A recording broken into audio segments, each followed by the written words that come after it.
Me and Fee look at life as a book we both read. I'm looking at you as a chapter in her life. I just don't see you as the ending. He's literally showing up like 20% and you're like, love. I don't think I can handle watching you in another relationship where you're struggling like that. I can't watch that again. When it comes to Jackie and Ryan, I used to think Ryan was the problem, but I'm sorry, Jackie is the problem. She is the problem. And I don't know how else they can fix it. Because at the end of the day, for her to be crying that this man is, being sarcastic and she doesn't like his beard doesn't make sense. Adrian and Cleo, we all saw this coming. There is no two ways about it. There's no changing it. There's no lying or pretending like they were ever going to get along. And then with Karina, I'm going to say it. I know if you're a Karina stan, I'm not going to apologize. I'm sorry. But at the end of the day, this woman said something terrible about somebody on TV. Well, not on TV, to her partner. She bragged in private. So it seems she does these things off camera. And then when they come on camera, she then plays the victim. And then you have her family sit there and tell us that they're Catholic and they're very religious and they have these morals and values. Side eye. Anyway, hey there, thanks for stopping by. It's Valerie. Welcome to my channel. If you're new here, don't forget to subscribe, click the like button, turn on the notification bell for when I upload new videos, and definitely leave a comment. In this episode, I'll be reviewing Married at First Sight Australia, Season 12, Episode 30. Oh, it's interesting that Elliot is finally gone. I didn't even think about it yesterday that his leave meant that he was finally gone. But anyway, it's another day, we move. So you have Beth and TJ sitting down because it's, homestays week. So everybody's going home to meet their loved one's family and sort of see their day-to-day living. And so they are talking about going home. And then the conversation pivots to Jamie and Dave. Nobody can understand what's happening with Jamie and Dave. I don't think even Jamie and Dave can understand what's going on with them. You have Beth, happy that, Jamie was able to advocate for herself. And Jamie, this is something she'll always be able to do. I think being in the experiment will help her rein in her emotions. That way she doesn't get very loud and she's able to articulate herself without being very agitated. So you have, Jeff can't rationalize it. He can't defend it because at the end of the day, he is friends with Dave. And initially, when Jamie explained what was happening, he was sort of sticking up for his guy. But then he's realized that actually what Jamie was saying was the truth. And so he can't defend what's happening. He can't rationalize. He can't understand exactly what went on with Dave. I don't think Dave himself can understand because Dave is saying, the commitment ceremony was good for him because it was able to sort of allow him to process what he was feeling. He blames his sudden change of character on the fact that Jamie told him he loved him and his walls went up and he sort of shut down. I want to believe it, but part of me believes that Veronica must have said something in an attempt to sort of spite Jamie after Jamie outed her at the dinner party. And I think that and the fact that Jamie said she loved him, whether she was told that be careful, she might just be telling you she loves you for TV or whatever was said, something triggered him. That's why he shut down. It's not just the fact that Jamie said she loves him. So he has 2 bouquets of flowers that I think he's going to use to try and sort of apologize to her and try and get her on his good side. And it's like, you could have got her a bigger bouquet, not just 2 tiny little things like you went to the supermarket. You have Karina and Paul. These are conundrum I don't understand. Because personally, I don't get why Paul is feeling like crap. And Karina is sitting there smug, as though she didn't do anything wrong. He outed her secret. It could be he was agitated by the fact that how dare you think about someone that I once loved this way or someone that I thought of as a potential partner. And so for her to sit there and say, oh, well, I can't be angry with him for forever. I need to learn to let go and to move on. No, she needs to learn to let go and move on because the experts fought her battle for her. I think Karina is one of the most manipulative people in the experiment. And she hides behind her quietness or her pretend quietness and her tears to get away with a lot. Paul is not a good guy, don't get me wrong, but so is Karina. She's not a great girl. She has managed to play the victim and get away with playing the victim, and I don't know how people cannot see this, because nobody held her feet to the fire in regards to the comment she made. Instead, it was pivoted and it was put on Paul that, how dare you reveal the secret? So she's allowed to say malicious and vindictive and terrible things about her fellow castmates as long as her husband doesn't reveal it. I don't get it. Would we be saying the same thing if someone like Jamie did that? Jamie was dressed down for telling Karina to keep quiet, and yet this woman called someone less than, and yet nothing was said. Lauren, I'm not her biggest champion, was told off for pretending that people were less than her, and yet this woman gets away with it. So I don't get her, oh, I think I need to move on. She needs to move on because she knows she's got her way. That's why she needs to move on. You have Beth. Beth is excited to be going home. This is her first time to bring a guy home. So she is anxious about TJ meeting her family, but also she's excited to go and introduce him. I think he's a great partner for her. So I hope it works out. You have Jackie and Ryan. That's something else. I don't even know where to start. They're going home. Obviously, Ryan has bought his own property. It's got a big garden because he's got a dog. And so, you know, I assume he was hoping to bring his family to live with him there. On her part, Jackie, it sounds like she lives in an apartment block. And so she is saying to him, you know, are you open to the idea of moving in with me? I want you to go with the idea that, you know, there's a possibility that you might be moving there. And it's like, I guess she's got the higher income job, but at the end of the day, he can't uproot his lifestyle to go and live in your apartment when he's got a dog. What happens to his dog when it wants to run around? Because it's been used to a certain lifestyle. You and him need to sort of compromise. You either need to get an apartment when he moves out to where you are, or you need to move where he is, where there's security, where he owns his own home. That's the only way forward. I don't get it. For her to ask him, do you have a croquet set? Do you have this?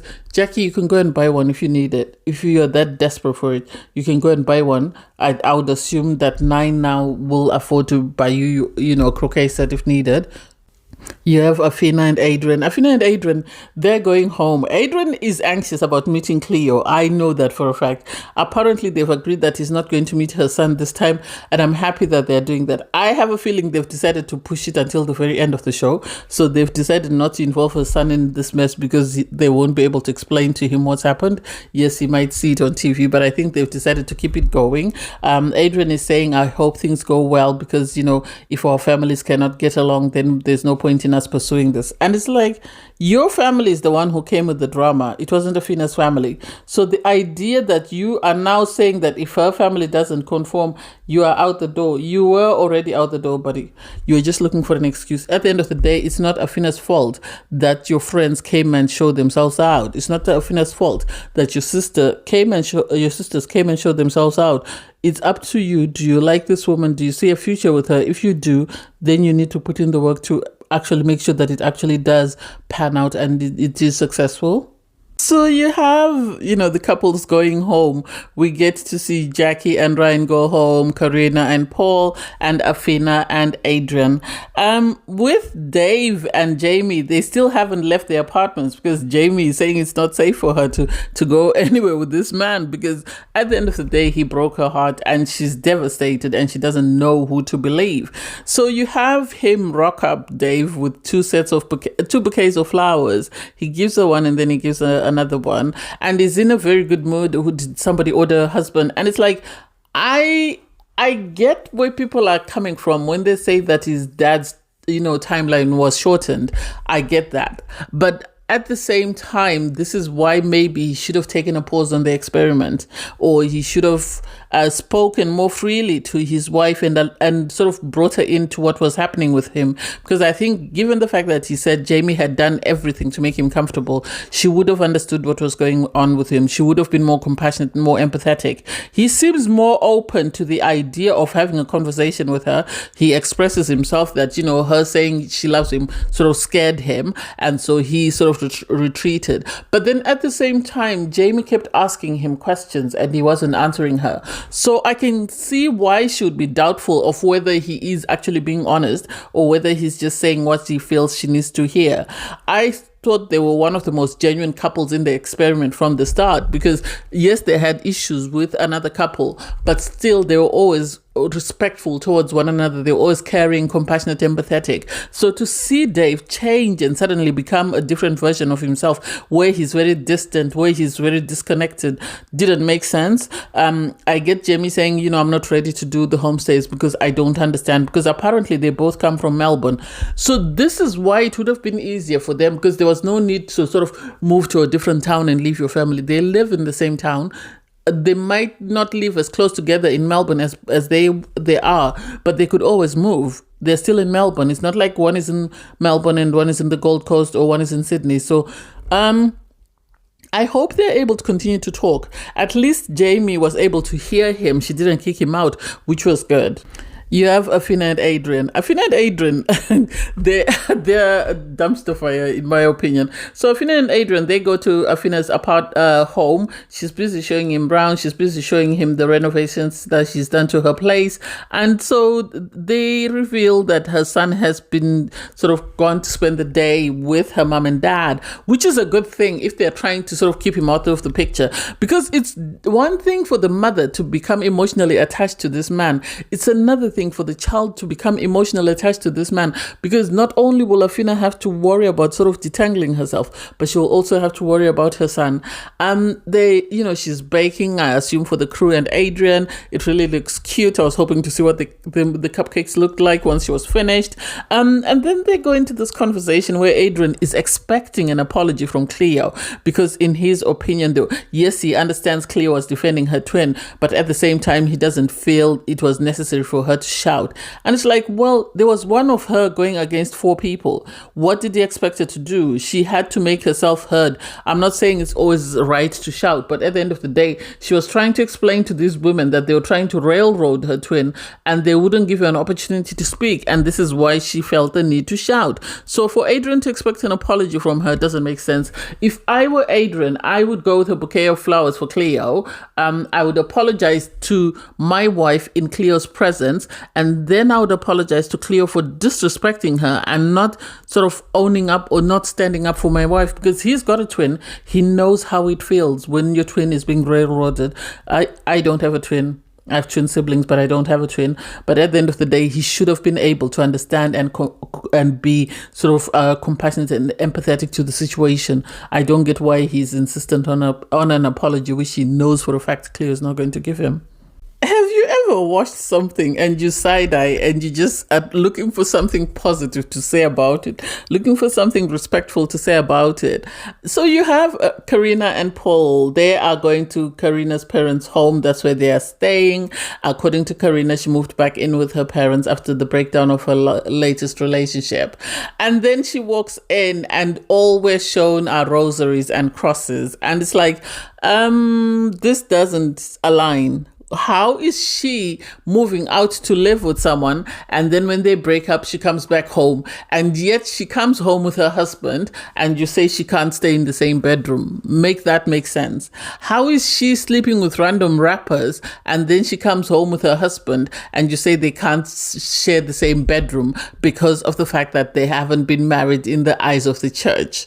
The hypocrisy is ludicrous. It's ludicrous. It's the audacity to say it with a straight face, and for Karina to stand there with a straight face and be sort of trying to sort of explain to us how religious they are. I'm not buying it. I feel like it's an exaggeration of something, in the sense that I would get it if she had walked into the experiment, had not had SCX with her husband, had not said some of the most malicious things about the other girls in the experiment, had not sort of turned around and bragged about sleeping with a rapper, then I'd buy it. But because of all those things go against what they're trying to preach to us. They go, I swear, I'm not Catholic, but I would assume that all those things goes against her being a Catholic. So this is why I hate about people who have found faith, who found God, who found Jesus, whatever you want to believe in. The fact that they found it, they want everybody else around them to find it. I will find it at my time. Don't try and put me off it by telling me or showing me things that go against what you're trying to teach me. I'm not buying it. The audacity to have us see all these groceries and stuff and have her mom tell us that in the eyes of the church, she's not married, so she can't share a bedroom with her husband. But she's staying in the apartments. She's having sex with that man. She's bragging to that man about who she's her latest conquest. So please, we're not buying it. I don't know if that's just me or anybody else sees it, but I don't get it. So they're given 2 separate bedrooms because they can't share the same bedroom. And it's like, okay, it is what it is until they get to decision day. Well, maybe you should have had that conversation with your daughter before she went into the experiment. Maybe you should have told her that don't have sex with this man. Maybe you should have told her not to brag about the people that she's had sex with. Maybe you should have told her not to say malicious things about the other wives in the experiment before she went in. Then you could preach to us about your faith. Otherwise, I'm sorry, side eye. Right? Anyway, you have Jackie and Ryan. Jackie and Ryan will always fight about anything. Even if somebody says the sky is blue, they're going to fight about it because they want to sort of be specific about what type of blue it is. So they go to Jackie's apartment, they get into her bedroom, and then you have Ryan with his shoes. We all know Jackie doesn't like shoes on the bed. I'm pleasantly surprised that they are wearing the same clothes that they were wearing outside on the bed. I don't like that. If you're going to lay on the bed, then at least change and put on your house clothes. Don't be using your outside clothes on the same bed that you're going to sleep in.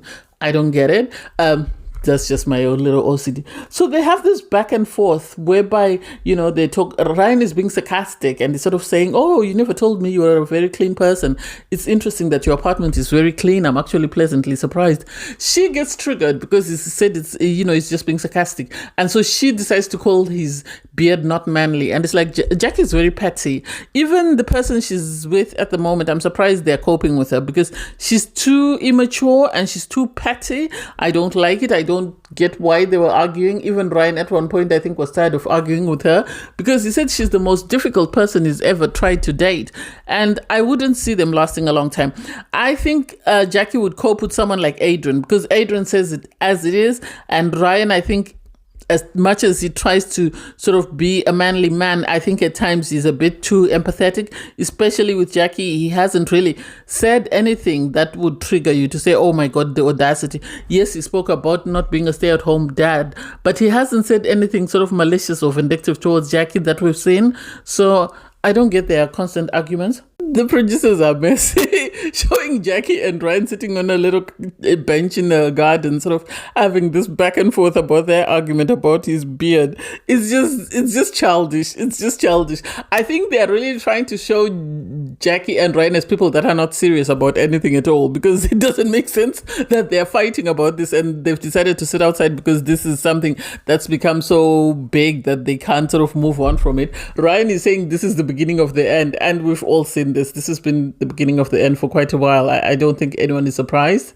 You have Karina and Paul. Paul wakes up, obviously, in his own bed. He said this is the best sleep he's had. Karina is all angelic. I think this is what I think. This is just speculation on my part. This is a hypothetical situation. I think Karina, knowing that she's got a bad edit because of the comment that she made about her Finna's sister, contacted her mum and told her mum that I think I'm in trouble. So let us try and hit on the religion thing very hard. That way it comes across as I'm a very nice person. Because there's no justification for the constant conversations about Christianity and the values that they've instilled in this woman. I know at the sort of introduction episode, we did see them pray at the dinner table. But if they were so religious, if they were so against, things like people sleeping while they're outside of marriage, then she should not have been allowed to go into this experiment. So the idea that she's been allowed to go into this experiment and yet now we're being preached to about her values and her religion doesn't make sense. We had Auntie Maria come. Oh, Auntie Maria is a fan of Paul. She came to the dinner party and she was saying, I've only met you 3 times and I've already fallen in love. It was love at first sight for Auntie Maria. I think if Auntie Maria had married Paul would have been a happy man because she would have done everything to make his relationship work. Paul was asked, are you religious? He said his family is not religious. And so he's it seemed as though her family were trying to fish for him to commit to say, yes, he will become religious. And it's like, why can't you respect his ability to sort of maintain his own values, whereby he's not religious? He grew up in a household where they were not religious. Why does he have to convert himself to become the person that makes the two of you happy? Or Karina's family happy? Make that make sense? I don't get it. If he doesn't believe in religion, that's okay for him. As long as he doesn't kill anyone, he doesn't steal from anyone, he doesn't harm anyone, he's good. You have Jamie and Dave. They did eventually go home for homestays, but Jamie went to her apartment and Dave went to his apartment. And you have Dave sort of being upset, saying that, he is sad that Jamie didn't want to come and spend time at his apartment. It seems, I think he expected it. Once he gave her the flowers, he expected her to say, everything is good, let's go back to normal. And I'm happy that she's sticking her ground and saying, no, I am not comfortable. You broke my heart. I'm not just going to wake up tomorrow and forgive you. We go to bed and we will keep it stepping. She's not Afina. She is going to stand her ground. And I love her for standing her ground, because there's no point in sort of agreeing to something that you're uncomfortable with. He has to earn her. She told him, if you want me, earn me. And 2 bouquets of flowers are not enough. He has to do way more than that. Oh my God, this is a dumpster fire. So you have Afina and Adrian go and visit with her mum and her twin sister. And we all know Cleo is on red. I love Cleo. She actually made me laugh because she said, I'm surprised they're still together. If my man had treated me the way he treated, Afina, we would be done. And it's like, this is what I said the week that they had the family meetup, when Cleo suddenly left Afina to go back to the apartments. And I said, I think they had a disagreement, because Cleo must have told her, let's go home. But she was adamant she still wanted to stay. And because Cleo didn't agree with it, this is why she's turned around and gone home and left Afina there. So they sit down for a meal, and Cleo is waiting for her moment. She's waiting for a moment. Adrian is waiting for an apology, which he knows for a fact he's not going to get. And so I love that they were asked, how are the two of you going? How are things at the moment? And there was this dialogue of sort of them saying, well, we're doing very well at the moment. We do have our ups and downs, which is to be expected in any relationship. But the fact that you had Cleo ask, Afina and her mum to leave the room and allow her and Adrian time to speak. I don't know what Adrian expected. Adrian is saying, I'm here for a good meal. And it's like, Adrian, don't be an idiot. Don't be an idiot. You can't say you're here for a good meal. So without a good meal, you're not having an amazing time. Make that make sense. So he had this back and forth with Cleo, whereby he felt aggrieved that, Cleo attacked his family. And Cleo is saying, the only reason I stepped up was because your people were attacking my sister. And the only reason they would attack my sister is because of something you said. So he realized he wasn't getting his apology. I love that Cleo stood her ground. I wish, Afina had the same sort of backbone, enough to sort of back herself in certain situations and wasn't always intimidated by people, because there's no reason why Afina should be sort of putting up with this man knowing that he's not serious about their relationship. And for Adrian to say it is what it is, whatever God has planned for us is what it's going to be, it tells you all you need to know, that he's not serious. And I'm happy that, the family were able to either sort of say to Afina, you can't introduce him to your man. I have a feeling the family had a hand in her not introducing Adrian to her son. I think if she had a way, she would have introduced Adrian to her son. But there's no reason for him to meet her son, because he's not serious. And you could tell Cleo was able to see through the BS and actually see it for what it is, that this man is not serious. He's just here to be on TV. And when it ends, he will pack his bags and go home. You have Jackie and Ryan, they go flower shopping. According to Jackie, the only reason they're going flower shopping is because of her. Because, Ryan thinks he's doing her a favor by getting her flowers, but she actually is the one who wanted flowers, and she is the one who's made him take her to the flower shop. They order this design of flowers and it comes up to $100 and something. And Jackie's saying, oh, I wonder if he's going to pay for it. And the little drag as though he's not going to pay for it didn't make sense to me. When he takes out his card, she says, oh, it's already paid for. And it's like, why is it paid for? I brought you to the flower shop. I said I was getting you something, so I'm going to get you something. And I'm happy that Ryan didn't say to her, okay, fine, that's okay. I'm happy that he actually stood his ground and paid for the flowers, because if he's going to be a manly man, then he has to show us that he is a man. He can't be a manly man when it suits him. So the fact that he got her flowers, and then she went into the stance of pretending to cry. Jack is like a robot. I don't even know why she tries to cry, because no tears ever come out, and it always seems so forced and so rehearsed. And it's like, Jackie, just tame it on the little theatrics, please. So you have Jamie and Dave meet up with her sister. I think, Jamie didn't want to bring in the rest of her family given the fact that they were having problems. I have a feeling Jamie still has a lot of love and affection for this man, and this is why she's still in the process. I know she had said she was going to leave, but I think somebody must have spoken to her, or Dave must have given her a reason for her to choose to stay.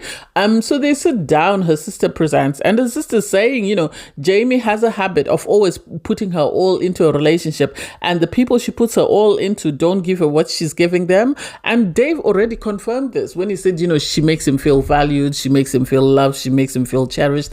And so this is the truth. The problem is, I don't think it's a matter of Dave not loving Jamie or not having romantic feelings. I think he's got romantic feelings for her. I think he's not yet at love. And I think the producers have decided to edit it as though he's not at having romantic feelings for Jamie. Because at the end of the day, if he doesn't have romantic feelings for Jamie, why is he getting Jamie to meet his dad? Why is it that important for Jamie to meet his dad who's on his deathbed? And also, why is he planning a future with someone if he knows for a fact that she's not the one? I love that her sister asked all the questions that needed to be asked. Family were here. Cleo and you have Jamie's sister were here to make sure that they weed out the nonsense, and they actually make sure that their relatives' best interests are being looked after by the producers and the show. So I'm happy that the sister asked him the questions, and I think his edit is making it seem as though this man is not even interested in Jamie at all. But I have a feeling he likes Jamie. He's got romantic feelings for Jamie, but he's just not as I love you. But we're not being shown that, because the conversations with her sister made me believe that. And I might be overlooking stuff, or I might be sort of projecting, but I have a feeling he has romantic feelings for Jamie. He wasn't sure. He had shut down because of something he heard, had a conversation with Jamie after the producers and everything went down. And he's at the space whereby, Jamie is starting to understand why he behaved the way he behaved, why he's saying the things he's saying. We might not get to know about it until maybe after the show ends and they're doing interviews. But I still feel like they might still be together up until today, because it's a lot for him to bring her to meet his dad. And that to me says to me he sees a future with this woman. Otherwise, there's no reason why he would be doing that. I can't wait for tomorrow's episode. Thanks guys for watching. Please don't forget to like, share, comment and subscribe. And click the link in my video to watch my review from episode 29. Bye guys.